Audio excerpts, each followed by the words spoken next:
Alors le résultat du recensement, Yann, c'est une bonne ou une mauvaise surprise pour le maire de Caen? Ce n'est ni une bonne ni une mauvaise surprise pour le maire de Caen. En fait, il y a une baisse d'un tout petit peu plus de 5000 habitants.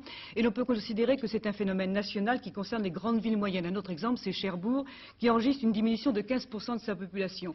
Il y a peut-être pour le maire un petit peu de rancœur, parce que c'est ennuyeux de voir des gens qui partent. Mais en fait, ça ne veut pas dire que la ville n'est pas dynamique. Oui, alors phénomène national, d'accord, mais il y a peut-être des explications locales aussi, Yann, non? Alors là, c'est très clair, il y a plusieurs explications. D'abord, le ralentissement, toujours en ce qui concerne Caen.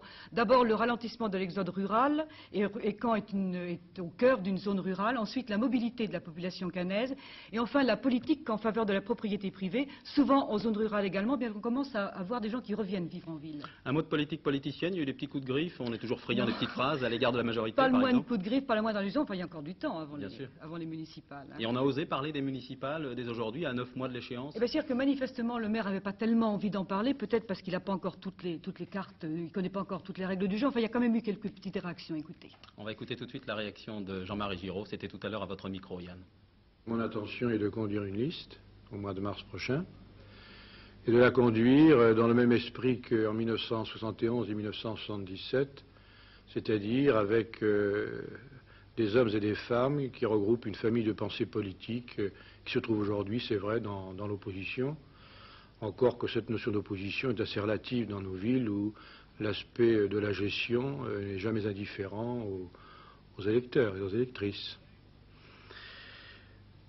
Je pense que j'aboutirai à cette liste d'union. Depuis 12 ans, elle a fait ses preuves. Elle a équipé la ville dans les années 70 à 78. Aujourd'hui, et tous les rapports officiels le montrent, la ville est une des mieux équipées de France. Elle a atteint sa stabilité, son développement est parvenu à une sorte de plateau. Je vois arriver avec une certaine sérénité le mois de mars 1983. Je ne dis pas que je suis dans la dernière ligne droite, mais enfin je pense que je vais l'aborder parfaitement conscient de tout ce qui a été fait, de tout ce qui reste à faire, et d'une façon tranquille. Vous souhaitez plus de femmes dans un futur conseil municipal? Sûrement, je m'entends très bien avec elles.